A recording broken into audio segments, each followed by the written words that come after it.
As if my life wasn't already hard enough, James Bradberry returning to Philadelphia Eagles. Why? I even heard that the Ravens could be signing on to James Bradberry, and I was like, please, Ravens, please sign James Bradberry. But no. He is, as a matter of fact, staying with the Philadelphia Eagles. Why am I unhappy about this? Well, as you recall, the Eagles had a very good season last year. They started off their first 8 games without a single loss before a Week 10 loss to the Washington Commanders. They then went back on a winning streak, but then lost 2 consecutive games, Week 16 and 17, one to the Cowboys and one to the New Orleans Saints. Week 18 was a critical game for the Eagles because if they won that game against the Giants, they would get their bye. But if they lost, then it's highly unlikely that they would get their bye. And even if winning the NFC East, they would not control their own destiny if they lost to the New York Giants. However, thankfully, the Eagles beat the Giants. Yeah, the Philadelphia Eagles, they beat the Giants, clinched the bye. So while everyone else in the NFC was fighting it out in a wild card round, the Philadelphia Eagles, well, they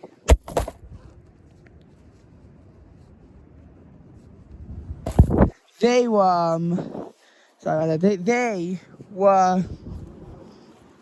just sitting out in a bye and resting. Now, in the divisional round, the Eagles were playing the lowest seeding team of the wild card who won their game. So what do I mean by that? And I'm going to put my phone down again so I can zip up my jacket. So just give me 1 second. So what this means was that anyone between the 4 and 7 seed would be playing the Eagles. I don't know if you heard us, so I'll repeat it again. Anyone between the 4 and 7 seed would be playing the Eagles. So let's say that all the division winners won. You have 49ers beat Seahawks and Vikings beat Giants and Buccaneers beat Giants. Then the Eagles will be taking on the Buccaneers. Now, if, say, the number 5 seed Cowboys beat the Buccaneers, but the Vikings beat the Giants, then the Eagles will be taking on the Cowboys. If the Giants won and the Vikings lost, regardless of what happens to Dallas, the Eagles will be taking on the New York Giants. And if the Seahawks somehow managed to beat the 49ers, then they would be the ones who the Eagles took on. That would have actually been a bit of a heartbreaking match because they like both teams, but they like the Eagles more, so I probably would have rooted for the Eagles.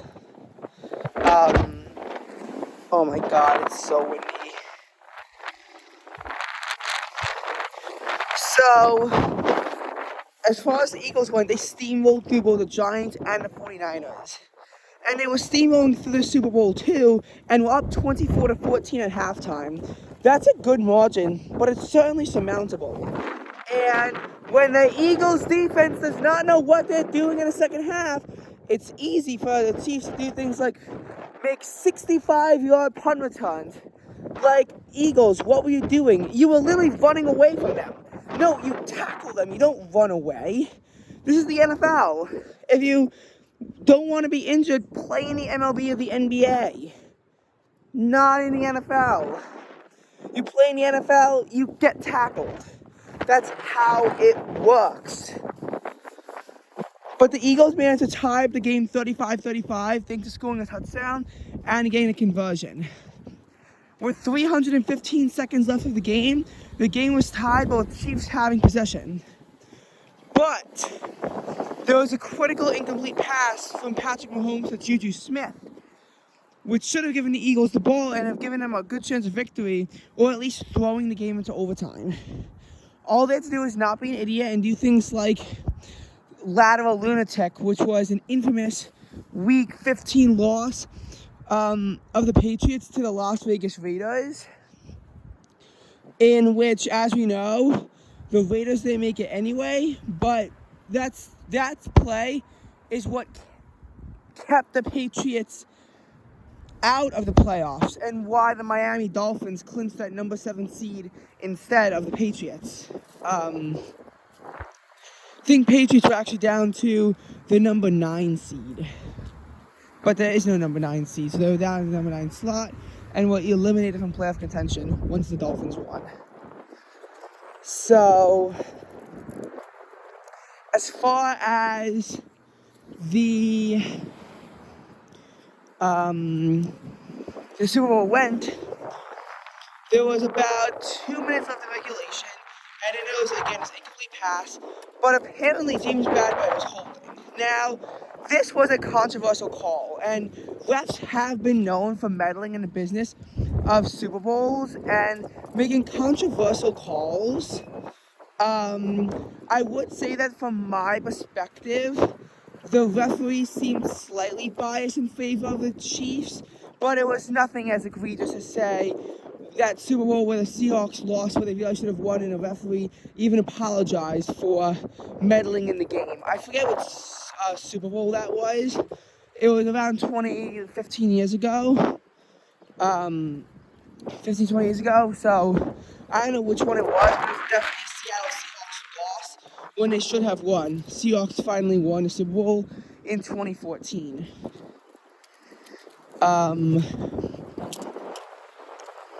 So now, as far as the refs go, they make a controversial call. Now, based on what I saw, the holding call was valid, but it wasn't, like, necessary.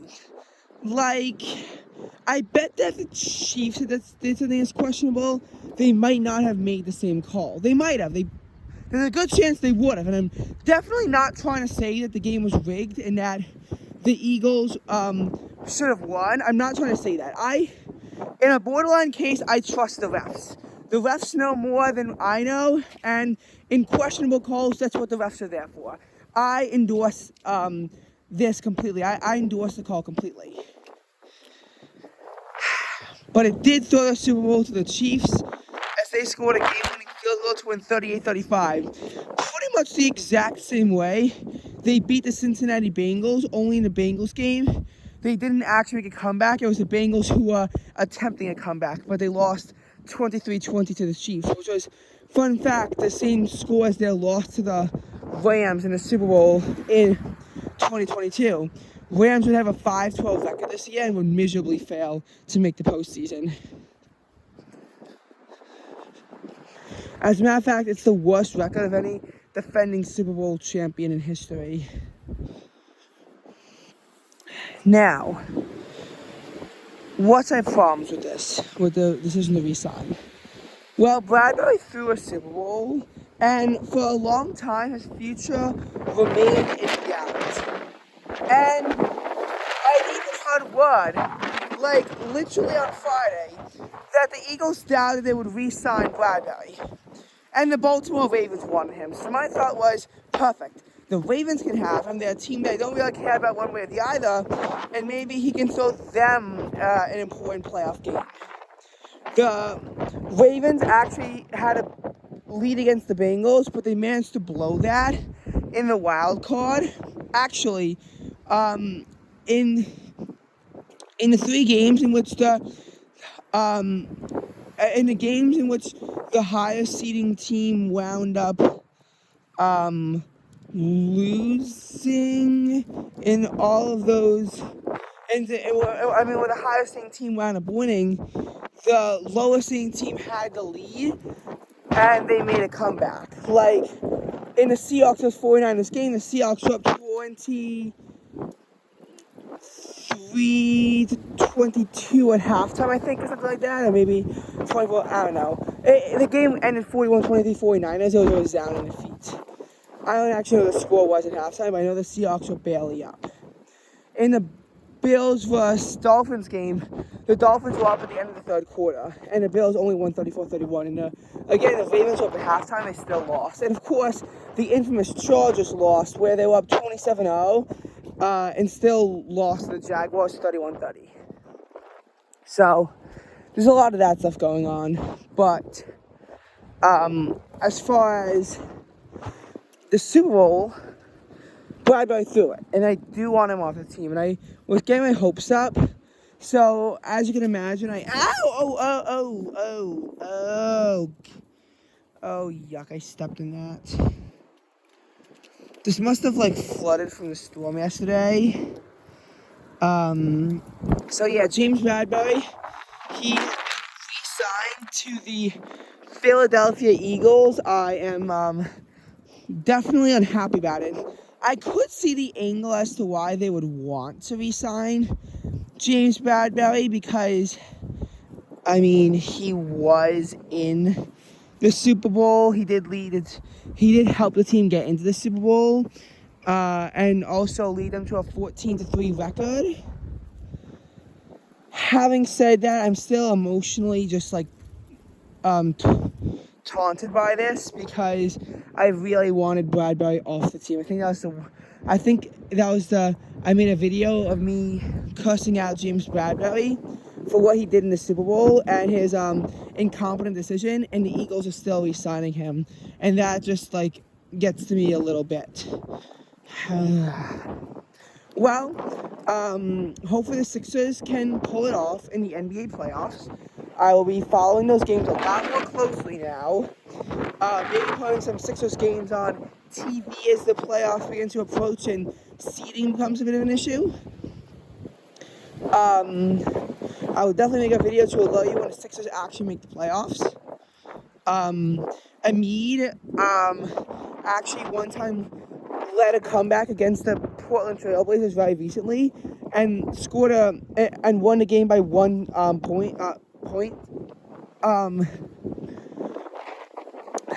Now, in the NHL, I really don't care that much, but if the Kraken actually managed to do something significant, and don't just lose, then I will make videos updating that. We have the Cubs for the MLB, so you'll be hearing about quite a few Cubs updates. And then once NFL season gets closer, I will be back on to tracking the Philadelphia Eagles. I will also be tracking some teams that I really don't like, and throughout all these videos, some teams that I really want to lose. Not so much so in the NHL, and in the NBA, the only team I really want to lose are the Celtics. But there's quite a few MLB and NBA teams, NFL teams, who I just really hate. In the NFL, I think I spoiled it in my previous video. It's the Giants and the Jets. I want both teams to lose. I remember during Week 17 in the NFL season, I was so happy when the Jets were eliminated with a loss to the Seahawks. I was devastated when the Giants beat the Colts to clinch a playoff spot, the number 6 playoff spot. And I was even more upset when the Giants actually beat the Vikings. So, again, it's tough. In the next video, I'm going to make a video talking about what do I do if I hate both teams. Who would I root for anyway?